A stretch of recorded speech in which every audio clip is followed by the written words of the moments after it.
श्री हरिदास जी शांतिपुर के समीप ही फुलिया नामक ग्राम में एकांत समझकर एक छोटी सी फूस की झोपड़ी बना करके श्री हरिदास जी रहते थे। निरंतर भगवान नाम ध्वनि कुटिया से निकलती रहती थी।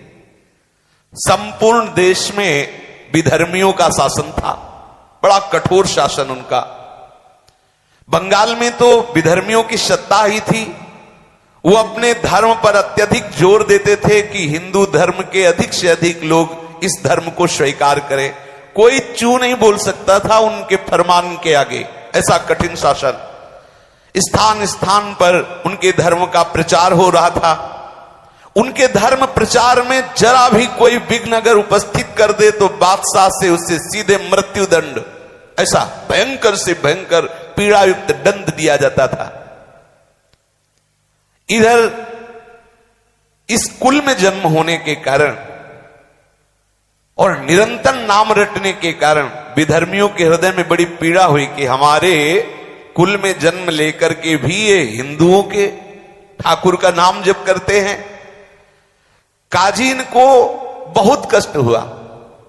पहले कुछ भेजे कि उनको समझा दो, वो नाम छोड़ दें और कुरान शरीफ के अनुसार वो इस्लाम को स्वीकार करें। वहां कौन सुनने वाला? जिसकी दृढ़ निष्ठा हो गई उसे कोई हिला नहीं सकता। फुलिया के आसपास पूर्ण शासन मानो एक बादशाह ही हो। गुराई नाम का काजी, बड़ा ही कठोर स्वभाव का। वो हरिदास जी के प्रति तो ऐसा जलने लगा, पूछो मत, ईर्ष्या का ठिकाना नहीं रहा उसके मुख। जब हरिदास जी के मुख से हरिनाम सुना तो जल गया। उसने सोचा कि हमारे धर्म में बड़ा भारी एक कलंक होगा और बहुत से जो धर्म परिवर्तन करना चाहेंगे, इस्लाम धर्म से हिंदू धर्म जाना चाहेंगे, उनका तो साहस बढ़ जाएगा। इनको ऐसा दंड दिया जाए कि कोई भूल करके भी हरि नाम न ले। हरिदास जी का जन्म मुसलमान कुल में हुआ था। वो बस यही बादशाह से जाके कहा कि मुसलमान होकर हिंदुओं के ईश्वर का नाम लेता है, ये कुफ्र है, ये काफिर है, इसलिए इसका कत्ल कर देना हमारे धर्म शास्त्र के अनुसार उचित है। गोराई काजी ने विरुद्ध राज दरबार में अभियोग चला दिया हरिदास जी के ऊपर। राज आज्ञा हुई, तत्काल सैनिक भागे और हरिदास जी को गिरफ्तार कर लिया। मुलुकपति बादशाह के सामने हरिदास जी को पेश किया गया। देखा, दृष्टि में सिंहवत दृष्टि, मुख में नाम, चेहरे पर प्रसन्नता और तेज। एक बार कांप गया बादशाह देख करके हरिदास जी को। बड़ा तेज, बड़ी प्रसन्नता, निर्भयता नेत्रों में, और मुख में उन्हीं के सामने नाम चल रहा है, क्योंकि नाम आशिक, नाम कैसे छोड़ सकते हैं। उसने कहा इनको बैठने के लिए आसन दिया जाए।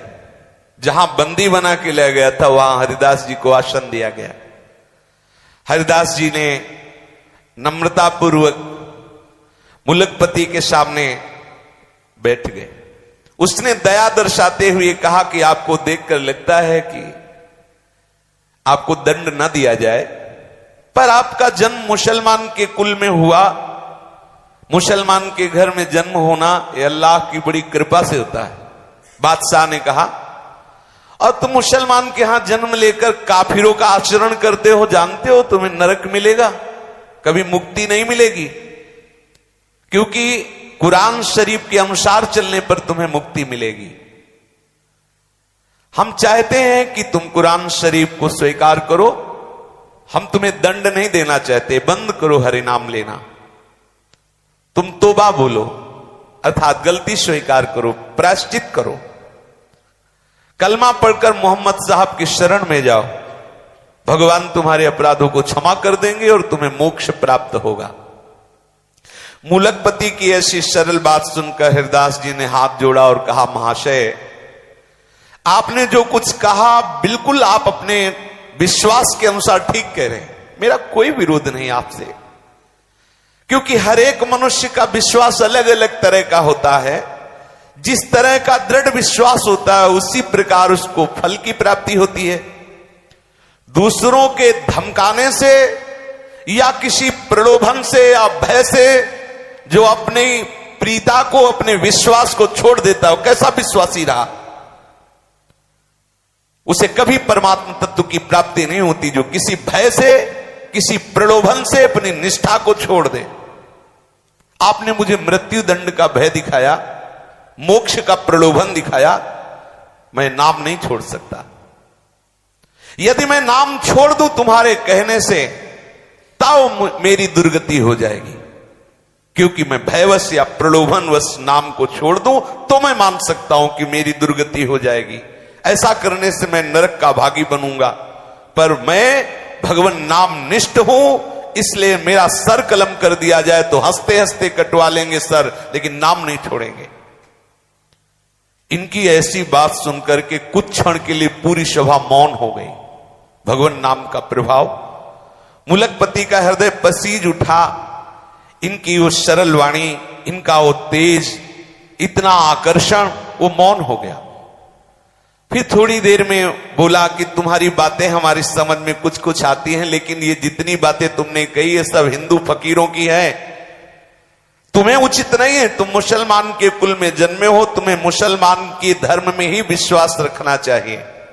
हरिदास जी ने कहा, महाशय बिल्कुल आप ठीक कह रहे हैं। देखो भक्त का हृदय कैसा होता है, मेरा कोई आप पर विरोध का भाव नहीं, किंतु विश्वास तो अपने अधीन की बात नहीं है। पता नहीं हमारे ऊपर कैसे कृपा हो गई कि मुझे भगवान नाम पर विश्वास हो गया है। ऐसा भगवान नाम पर विश्वास नहीं कि किसी के कहने से छूट जाए या किसी भय से छूट जाए। कोई हिंदू ही बना रहे, इस पर आपका कोई जोर, कोई हिंदू मुसलमान बन जाए तो आपका कोई जोर चलेगा। मान लो कोई हिंदू बना है तो आप क्या करोगे?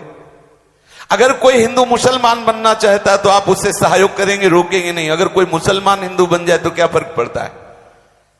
अगर हिंदू मुसलमान बन सकता है तो मुसलमान भी हिंदू बन सकता है। श्री हरिदास जी ने सभा में ऐसा तर्क रखा। कोई हिंदू जब अपना विश्वास छोड़कर मुसलमान होने के लिए आता है तो आपने कभी उसे दंड दिया? आपके भयवश से, आपके समझाने से कोई हिंदू धर्म का त्याग कर जब इस्लाम धर्म को स्वीकार करता है तो आप उसे क्या कभी दंड दिए कि तुझे अपने धर्म में रहना चाहिए? क्यों नहीं? उसे क्यों नहीं आपने शासन के द्वारा मजबूर किया कि वो अपने ही हिंदू धर्म में रहे? जब हिंदुओं को अपना धर्म छोड़कर इस्लाम धर्म में आने के लिए आप स्वतंत्र मानते हैं तो आपको यह भी स्वतंत्रता समझनी चाहिए कि कोई मुसलमान भी हिंदू धर्म को स्वीकार कर सकता है। फिर आप मुझे कलमा पढ़ने के लिए क्यों मजबूर करते हैं? इनकी ये बात सुनते ही न्यायाधीश चुप हो गया, कोई उत्तर नहीं। गोराई काजी ने देखा यहां तो मामला बिल्कुल उल्टा हो रहा, बादशाह चुप हो रहा, फिर क्या होगा? वो जोर से बोला कि ये सब बातें हमें नहीं सुननी, हमें इनकी ये दलीलें सुननी नहीं है, इन्हें दंड देना है। अगर इनके विरुद्ध कोई कार्रवाई नहीं हुई, ये काफिर है, तो आप समझ लो धर्म की बड़ी हानि हो जाएगी। अधर्म करने वालों को दंड देना हमारा कर्तव्य है। इसलिए बादशाह से कहा या तो एक कलमा पढ़ना स्वीकार करें या दंड भोगना, दोनों में एक पसंद कर लें, छूट देते हैं। बेचारा मुलकपति मजबूर था, इस्लाम धर्म के विरुद्ध कुछ कह नहीं सकता था, काजियों के विरुद्ध न्याय करने की उसमें हिम्मत नहीं थी।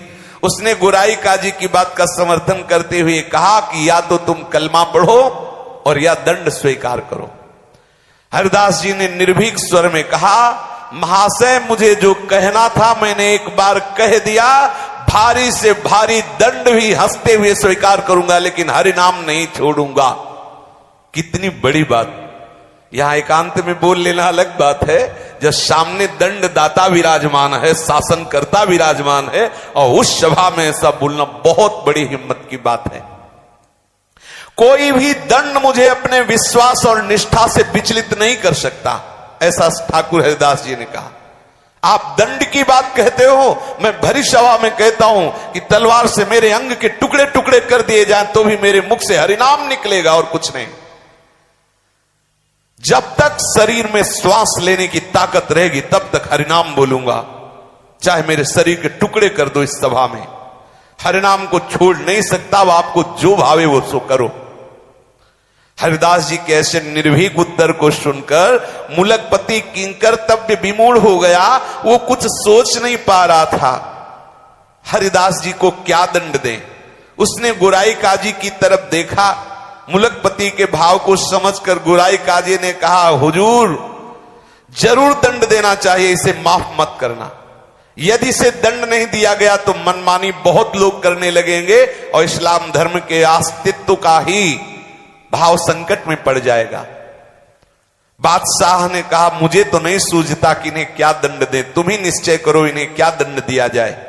गुराई काजी ने जोर देते हुए कहा, हुजूर ये पहला मामला है, इसे ऐसा दंड देना चाहिए कि समस्त हिंदुओं के कान खड़े हो जाएं।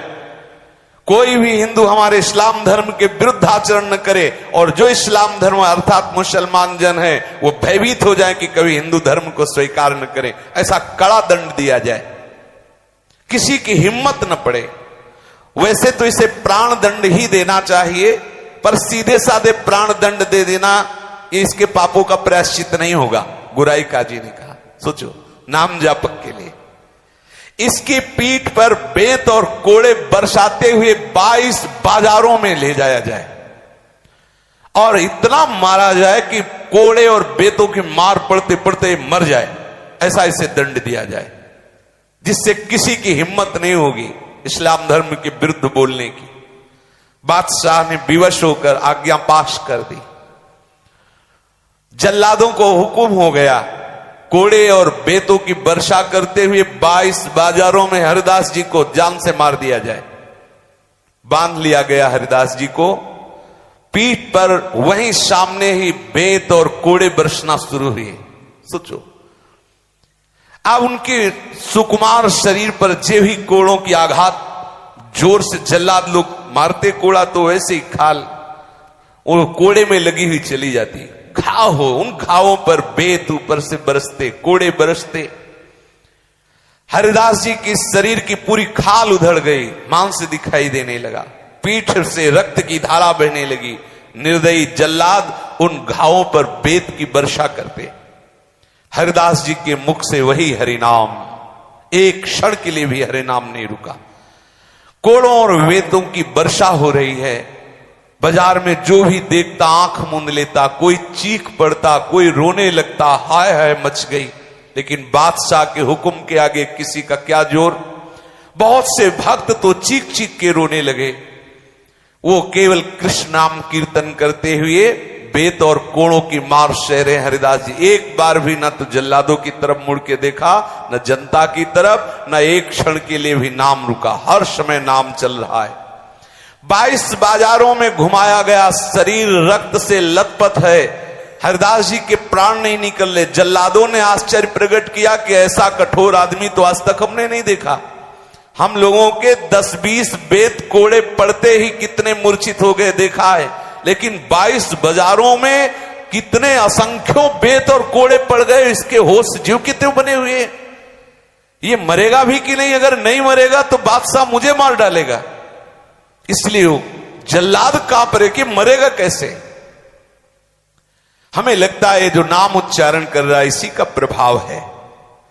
भारी दुख में भी ना तो इसके मुंह पे कोई शिकन है, ना कोई वेदना है। अब हम लोग क्या करें? दयालु हृदय महात्मा हरिदास जी ने कहा, हरि बोल, हरि बोल, तू भी हरि बोल। बोले अब भी वो बोलता है हरि बोल, हरि बोल। ऐसे कह के फिर हरिदास जी आनंद मगन हो रहे, ये भी हरि बोल बोल रहे, इनका भी कल्याण हो जाएगा, इसलिए आनंद हो रहा है। ऐसे जल्लादों के मुख से हरि नाम निकला, इनका भी कल्याण हो जाएगा। हाथ जोड़कर अश्रु प्रवाह करते हुए हरिदास जी हरि से प्रार्थना करते हैं, काजी, बादशाह और पीटने वाले इन सब का मंगल हो। हे प्रभु, कभी इनको कोई कष्ट ना हो। आप देखो संत का हृदय क्या होता है, नाम जापक का हृदय क्या होता है। प्रभु ये सब भूले भटके हैं, इनके अपराधों को क्षमा करो, ऐसा वो प्रार्थना करते। इतने में ही हरिदास जी की अचेत अवस्था आ गई, मूर्छित हो गए, भूमि में पड़ गए। सेवकों ने देखा कि उनके प्राण संचलित नहीं हो रहे। उनको ऐसा भास हुआ मानो हरिदास जी के प्राण निकल गए। गुराई काजी को सूचना दी गई, मुलकपति को सूचना दी गई कि हरिदास जी के प्राण निकल गए। तो उन्होंने कहा ये काफिर है, इसको अगर जमीन में गाड़ दिया जाएगा तो स्वर्ग मिलेगा, इसलिए इसको काफिर को गंगा में फेंक दो, क्योंकि इस्लाम धर्म के अनुसार यदि जमीन में गाड़ा जाएगा तो इसे स्वर्ग मिलेगा। बोले इसको गंगा में फेंक दो। गोराई काजी ने कहा कब्र में गड़वा देने से मुसलमानी धर्म के अनुसार स्वर्ग की प्राप्ति होती है, इसने मुसलमानी धर्म छोड़ दिया है, इसलिए इसे गंगा में फेंक दो। जल्लादों ने बादशाह की आज्ञा से हरिदास जी के शरीर को गंगा में फेंक दिया। गंगा माता का सुखद स्पर्श होते ही, शीतल जल स्पर्श होते ही हरिदास जी को चेतना आ गई, जागृत हो गई चेतना। धीरे धीरे गंगा के प्रवाह से वो फुलिया के समीप घाट पर आके लग गए। अब दर्शनार्थियों की भीड़ एकत्रित हो गई, क्योंकि सबको पता था, वो तो 22 बाजारों में जब मारा तो सबको पता था, अरे सबने देखा हरिदास जी जीवित है। चारों ओर प्रसन्नता का समाचार फैल गया। लोग ठाकुर हरिदास जी के दर्शन के लिए बड़ी उत्सुकता से आने लगे। जो भी सुनता हो सब भागते हुए दूर दूर से लोग आने लगे। बादशाह और गुराई काजी के पास सूचना पहुंची कि हरिदास जी तो जिंदा है, गंगा में फेंक दिए गए थे और परीक्षण के साथ फेंके गए थे, ऐसे थोड़ी देखा गया था कि प्राण संचलित नहीं हो रहे। घबरा गया बादशाह कि कोई साधारण नहीं, 22 बाजारों में बराबर अनवरत असंख्यों बेत और कोड़े मारे गए, खाल शरीर में नहीं, फिर भी प्राण। हृदय से घबरा करके, आखिरकार कोई सत्ता है, हृदय से घबरा गया और बादशाह स्वयं काजी के सहित आया दर्शन करने हरिदास जी के। फुलिया में जहां हरिदास जी रुके हुए थे, बादशाह ने आया, आकर के नम्रता पूर्वक हाथ जोड़ा, सर झुकाया और कहा आप मुझे क्षमा करें, मैं दंड देने के लिए मजबूर था, इसलिए दंड दिया, मैं आपके प्रभाव को नहीं जानता था, मेरे अपराध को क्षमा कर दो। और आज से मैं ये पास करता हूं कि आप खूब हरिनाम जप करो, कोई नहीं बोलेगा। ऐसा बादशाह ने सर, देखो भगवान का सब लीला विलास है। आज से आपके भजन में कहीं कोई भी विघ्न नहीं पहुंचाएगा, ये फरमान जारी कर दिया बादशाह ने। हरिदास जी नम्रता पूर्वक कहा कि महाशय आपका तो कोई अपराध है ही नहीं, क्योंकि मनुष्य अपने कर्मों के अनुसार दुख सुख भोगता है। कोई हमारे ऐसे कर्म रहे होंगे जिनको भगवान ने पवित्र करने के लिए तुम्हें प्रेरणा की। देखो संतों का हृदय कैसा होता है। हरिदास जी की ऐसी सरल निष्कपट बात सुनकर बादशाह आनंद मगन हो गया। वो हरिदास जी के चरणों में गिरा, बादशाह चरणों में गिरा, फिर वो प्रणाम करके चला गया। अब तो बड़े बड़े वैष्णव सब भाग भाग करके श्री हरिदास जी के समीप आए और दुख प्रकाशित करने लगे। कोई उनके घावों को देखकर फूट फूट कर रोने लगता। हरिदास जी ने उन वैष्णव जनों को समझाते हुए कहा, हे वैष्णव जन, आप सभी लोग भगवत प्रेमी हो, शास्त्र के मर्म को भली भांति जानते हो। बिना पूर्व कर्मों के दुख सुख की प्राप्ति नहीं होती। मैंने इसी जन्म में एक अपराध किया कि मैंने हरि नाम की निंदा सुनी। ये मुझे जो दंड मिला अच्छा मिला, क्योंकि इन कानों से मैंने हरि नाम की निंदा सुनी। यही बोल रहे थे काजी वगैरह, मैंने हरि नाम की निंदा सुनी, भगवान ने अच्छा किया, हरि नाम निंदा सुनने वाले शरीर को पिटवा दिया, अच्छा किया। मतलब संत का हृदय क्या होता है ये कोई समझ नहीं सकता। आप वैष्णव जन सब प्रसन्न रहो, मेरे शरीर को बिल्कुल कष्ट नहीं, आपको दिखाई देते हैं घाव, लेकिन सच्ची बताओ मुझे बहुत आनंद हो रहा है। हरिदास जी ने कहा, जिस क्षण प्रभु का विस्मरण हो जाता है उस समय दुख होता है। यहां तो प्रतिपल प्रभु का स्मरण हो रहा, तो दुख कैसा। ये आपको दिखाई दे रहा है, शरीर में बड़े बड़े घाव दिखाई दे रहे हैं, लेकिन हृदय में मेरे बिल्कुल कष्ट नहीं है। इनके ऐसे उत्तर से सभी वैष्णवजन बड़े संतुष्ट हुए। हरिनाम कीर्तन करते हुए सब वैष्णवजन अपनी अपनी कुटिया को गए। श्री हरिदास जी भगवती भागीरथी के तट पर फुलिया ग्राम के समीप रहने लगे। वहां कौन सी कमी रह गई। जब बादशाह के चरणों में प्रणाम किया तो सोचो कौन सा वैभव उनके लिए दुर्लभ है जो भगवान के चरणों के आश्रित है। अब शांतिपुर से अद्वैताचार्य जी नित्य आते हरिदास जी के समीप। आचार्य ने पुत्र की भांति प्यार करते, अद्वैताचार्य जी पुत्र की तरह प्यार करते हो, ये उन्हें पिता से भी बढ़कर मानते। फुलिया के सभी ब्राह्मण वैष्णव धनी मानी पुरुष रोज दर्शन करने आते श्री ठाकुर हरिदास जी के, बड़ा आदर सत्कार करते। अब आप विचार कीजिए किस कुल में जन्मे, नाम का महत्व देखो। सब ब्राह्मण वैष्णव सब आके प्रणाम करते हैं, सब चरण धूलि माथे पे लेते हैं। ये नाम की कितना भयानक दंड दिया गया, क्या बिगाड़ पाया कोई? नाम का प्रभाव देखो। वही बादशाह वही काजी आके चरणों में गिरे। श्री हरिदास जी के मुख से सदा हरिनाम निकलता रहता। निरंतर के कीर्तन के प्रभाव से इनके रोम रोम से हरिनाम की ध्वनि प्रकट होती। अगर कोई हरिदास जी के सामने जरा सी कोई भगवान की बात कर, सुनते ही ये अशुभ प्रवाह होने लगता, मूर्छित हो जाते, एक साथ शरीर में साफ सात्विक भाव प्रकट हो जाते। एक दिन की बात है, ये अपनी कुटिया से कहीं जा रहे थे तो रास्ते में इन्हें मंजीरा मृदंग की आवाज सुनाई दी। श्री कृष्ण कीर्तन समझकर ये उसी ओर चल पड़े। उस समय एक डंक नाम की जाति के लोग मृदंग मंजीरा बजाकर नृत्य किया करते थे और नृत्य के साथ वो हरि लीलाओं का पदों का गायन करते। उस समय कोई डंक नृत्य कर रहा था और हरिदास जी जब पहुंचे तब डंक भगवान की काली दमन की लीला का पद गा रहा था। डंक का स्वर कोमल था, नृत्य में प्रवीण था, गाने का अभ्यास, और बहुत सुंदर भाव से वो ये विलाप करने लगा कि जब लाल जी नाग नाथने के लिए काली देह में कूदे तो यशोदा मैया जो विलाप कर रही थी वो। भाई विलाप की बात सुनते ही धड़ाम से गिरे हरिदास जी, साफ सात्विक भाव प्रकट हो गए, अशुभ प्रवाह हुंकार और तड़प रहे हैं जमीन पे। डंक बड़ा सात्विक था, वो महापुरुषों के भावों को जानता था, देख के समझ गए कि ये तो कोई महापुरुष है। तत्काल नृत्य बंद किया, इनके चरणों में लौट गया, थोड़ी थोड़ी धूल उठाई, मस्तक पर धारण किया, स्तुति करने लगा। अब तो बहुत से भक्त हरिदास जी की चरण धूलि ले लेकर अपने माथे पर चढ़ाने लगे, कोई उसे बांधकर रज को घर ले जाने लगे। अहो भाग्य से प्रेमी महाभागवत की चरण रज मिली।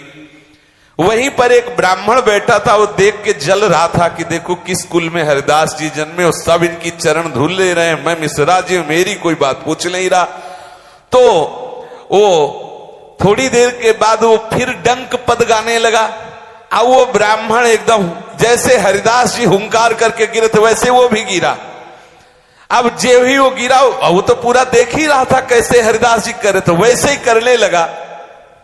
डंक ने जब देखा तो देखते ही समझ गया ये तो नाटक कर रहा है, तो जिस ढोल से डंडा बजा रहा था वही डंडा लेकर ब्राह्मण को पीटने लगा। हरिदास जी की चरण धूल ली और उसके तो डंडा पीटने लगा। अब दो चार डंडे में तो सहने की बात हो, लेकिन जो बराबर पीटता ही जा रहा तो भूत भी भाग जाते हो। तो ब्राह्मण देवता नाटक ही कर रहे थे, उठ के बैठ गए, भागे। लोगों ने कहा उस डंक से कि हरिदास जी ऐसे ही गिरे तो तुम चरण धूल लिए, ब्राह्मण गिरा तो तुमने डंडे से पिटाई की, ऐसा क्या? तो डंक ने कहा हरिदास जी महाभागवत हैं, इनमें वास्तविक सात्विक भाव है, भगवत भाव है। और ये ब्राह्मण दंभ कर रहा था, ये प्रशंसा के लिए नाटक कर रहा था, और ढोंग को ठीक करने के लिए स्तुति पूजा नहीं, उसके लिए तो पिटाई चाहिए। ऐसा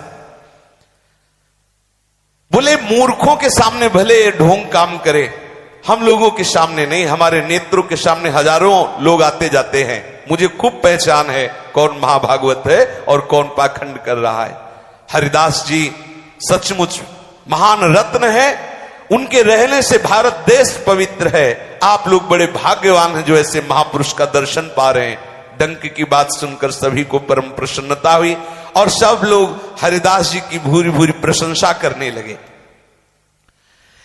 महात्मा हरिदास जी फुलिया के पास ही पुण्य सलीला मां गंगा के किनारे पर एक गुफा में रहते थे। अब तो हरिदास जी की ख्याति फैल गई थी, बहुत हजारों की भीड़ दर्शन करने आती। नित्य प्रति सैकड़ों लोग गंगा स्नान करने आते। जैसे गंगा जी पे श्रद्धा वैसे ही हरिदास जी पे श्रद्धा, सब आते हरिदास जी को प्रणाम करते, उनकी चरण धूल माथे पे लगाते। अब एक बात थी कि इस गुफा के समीप जो आता बड़ी जोर से खुजली पैदा हो जाती सबके, और सब परेशान हो जाते। हरिदास जी को कभी खुजली नहीं हुई।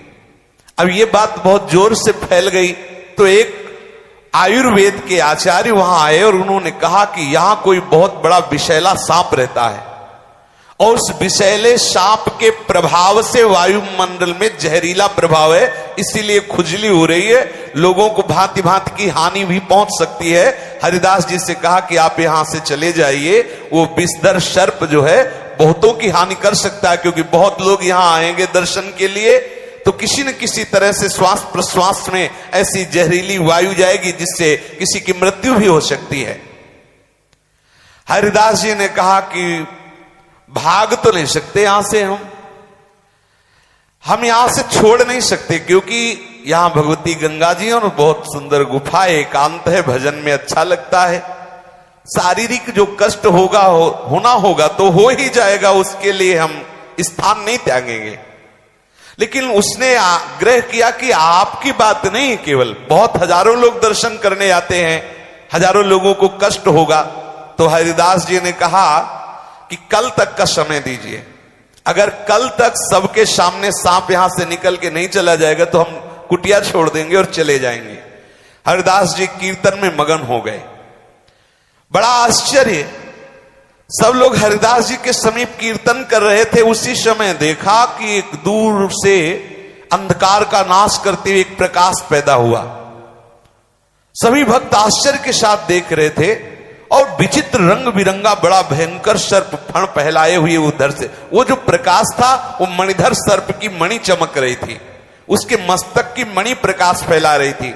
सभी ने देखा कि सर्प वहीं जहां हरिदास जी कीर्तन कर रहे थे दूर से निकल करके और दाहिने करते हुए कीर्तनकार भक्तों को, और वहां से सबने देखा। दर्शनार्थियों को बड़ा आनंद हुआ कि हरिदास जी के देखो नाम का प्रभाव, ये भयंकर विषधारी सर्प अपने आप यहां से छोड़कर चला गया। श्री हरिदास जी फुलिया में रहते हुए गंगा जी का सेवन करते, अद्वैताचार्य जी का सत्संग करते। उसी सप्तग्राम में हिरण्य और गोवर्धन मजूमदार नाम के दो धनी जमींदार भाई निवास करते थे। उनके कुल पुरोहित परम वैष्णव शास्त्रवेत्ता पंडित बलराम आचार्य थे। आचार्य महाशय वैष्णवों का बड़ा ही आदर सत्कार किया करते थे। अद्वैताचार्य जी से उनकी अत्यंत घनिष्ठता थी। दोनों ही विद्वान थे, कुलीन थे, भगवत भक्त थे और देश काल के मर्मज्ञ, देश काल के मर्म को जानने वाले। हरिदास जी कभी कभी सप्तग्राम में जाकर बलराम आचार्य जी के यहां भी रहते थे। आचार्य इनकी नाम निष्ठा देखकर बहुत प्रभावित थे, बड़े प्रसन्न होते हरिदास जी को देखकर और हृदय से लगा लेते, पुत्र की तरह दुलार करते। गोवर्धन मजूमदार के पुत्र रघुनाथ दास जी अभी बालक थे। वो जब हरिदास जी को नाम जपता देखते तो उनके मन में विकलता हो जाती, मैं कब नाम जप करूं। ये वही रघुनाथ दास जी जिनकी महिमा गाई जाती है, सोवत हु रसना रटे राधा कृष्ण सुना। आचार्य ने मजूमदार की सभा में ले गए। मजूमदार महाशय अपने कुल गुरु के चरणों में अत्यंत श्रद्धा रखते थे, वैष्णव भक्तों का यथेष्ट आदर करते थे। अपने कुल गुरु के साथ हरिदास जी को आया देखकर हिरण्य और गोवर्धन दोनों भाइयों ने आचार्य के सहित हरिदास जी को उठकर अभ्यर्चना की, शिष्टाचार किया और उन्हें बैठने के लिए आसन दिया। हरिदास जी बिना किसी रोक टोक के निरंतर मुख से नाम जपते रहते।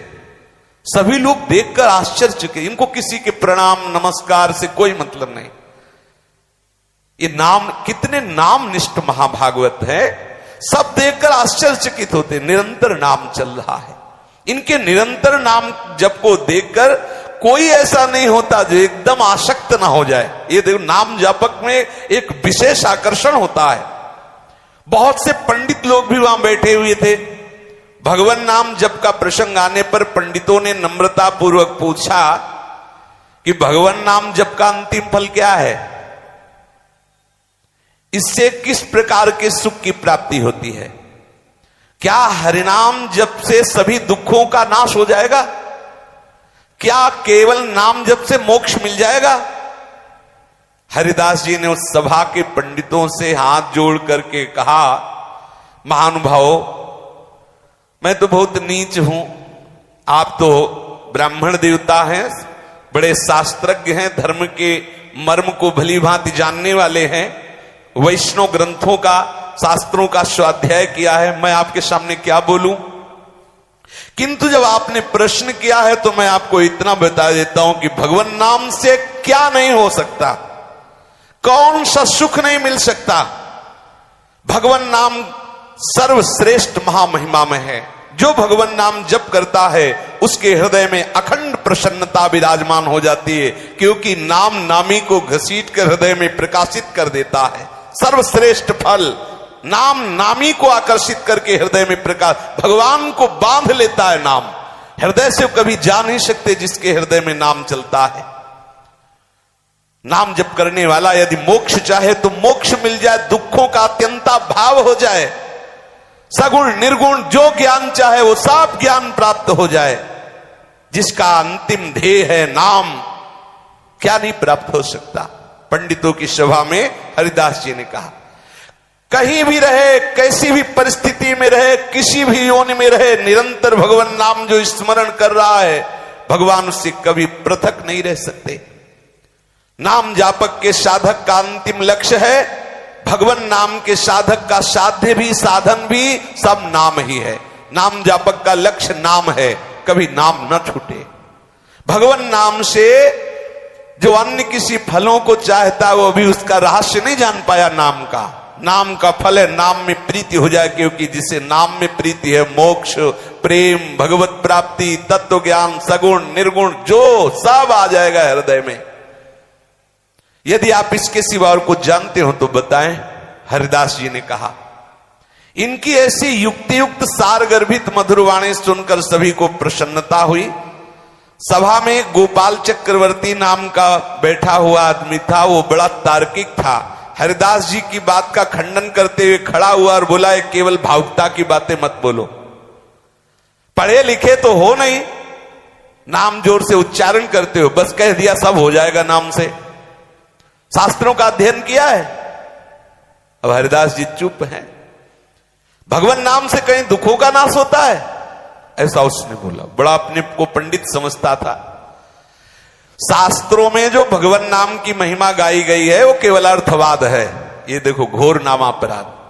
जो पंडिताभिमानी जन हैं, जिनको शास्त्रों का अभिमान है, वो बुद्धि ऐसी जिनकी है कि अरे ये केवल स्तुति में, बहुत बड़ा अपराध है, यथार्थ बात नहीं है, ये तो स्तुति परक बात है, ऐसा उसने कहा। हरिदास जी इतना सुनते ही आवेश में आ गए। कोई भी भक्त जहां नाम की निंदा हो, हरि नाम की, राधा नाम, कृष्ण नाम की, वो कैसे शांत बैठ, आवेश में आ गए और उनका भगवान नाम में अर्थवाद का आरोप करते हो। शुष्क तार्किक हो, भगवान नाम के महात्म को समझते नहीं हो, भगवान नाम में अर्थवाद करते हो, ऐसा हो ही नहीं सकता। भगवान नाम में जितनी सामर्थ्य तुझे क्या पता, सब शास्त्र उसी में समाहित हैं। उस गोपाल चक्रवर्ती ने अपनी बात पर जोर देते हुए कहा, तुम मूर्खों को बहकाओ। कहले अजामिल ने पुत्र के बहाने नारायण नाम लिया तो तर गया, तुम्हारा घट घट व्यापी भगवान इतना बेसमझ है कि वो नहीं जान रहा था कि पुत्र को पुकार रहा है नारायण। अर्थवाद नहीं तो और क्या है। हरिदास जी ने कहा, अर्थवाद कहने वाले निरंतर अनर्थ को प्राप्त होते हैं, तू भगवान नाम की अवहेलना करता है। जोश में आकर गोपाल चक्रवर्ती ने कहा, यदि भगवान नाम स्मरण करने से मनुष्य की नीचता जाती रहे तो मैं अपनी नाक कटवा लूं। हरिदास जी ने कहा, यदि भगवान नाम के जब से नीचता की जड़ मूल से नाश वाली वृत्ति न प्रकट हो जाए तो मैं नाक कान सब कटवा लूं। तुम क्या समझते हो भगवान नाम को। ये बात बढ़ते देखकर आचार्य द्वैताचार्य जी ने कहा, शांत रहो, क्योंकि जो बड़े महापुरुष होते हैं वो सब तर्क विवाद। उस वैष्णवापराधी को पीनस रोग हुआ, कुछ ही दिन में उसकी नाक सड़ गई। जो कह रहा था नाक कटवा ले, काटना नहीं पड़ा, सड़ गई, कीड़े पड़ गए नाक में। वैष्णव, घोर वैष्णव अपराध। से हरिदास जी जैसे नाम प्रेमी महापुरुष से तर्क विवाद निश्चित समझो। कालांतर में उसकी सड़ गई नाक, अपने आप सड़ के कट गई। हरि निंदा करने वाले हरिनाम निंदक को निश्चित दुर्गति भोगनी पड़ती है। जो नाम जापक है क्या नहीं हो सकता। इसलिए हम पूर्ण विश्वास करके निरंतर नाम रटें, पर सावधानी ये रखें कि नाम की महिमा, नाम का अनुभव जब तक श्रद्धालु न हो, कोई निज जन न हो, तब तक उसे वर्णन न करे, नहीं तो अपने अंतर से भी आप हाथ धो बैठेंगे। आपकी रुचि खत्म हो जाएगी, आपके अनुभव आना बंद हो जाएंगे, आपके अंदर जो दिव्यता है, जो भागवतिकता है, वो छुप जाएगी। गंभीर रहो, शांत रहो, निरंतर नाम जप करो। कोई अधिकारी भगवत प्रेरणा से ऐसा आ जाए तो भले आप नाम की महिमा का गान करो, भले अपने अनुभव बता दो, नहीं तो शांत रहो। आपके हृदय में जब वस्तु जागृत हो जाएगी तो दूसरों को अपने आप लाभ मिलने लगेगा। सच्ची मानिए, जब फूल में पराग आ जाता है तो भौरों को निमंत्रण कार्ड नहीं भेजने पड़ते, अपने आप भौरे आते हैं और तृप्त हो जाते हैं उस पराग में। ऐसे ही आप नाम का खूब निरंतर रटन करें। नाम के प्रभाव से प्रेम पराग जब जागृत हो जाएगा तो न जाने कितने प्राणियों को उस प्रेम पराग से तृप्ति का अनुभव होगा। सावधानी जो महापुरुषों ने बताई उसके अनुसार हम चले, निरंतर नाम रटें। श्री राधा वल्लभ लाल की जय।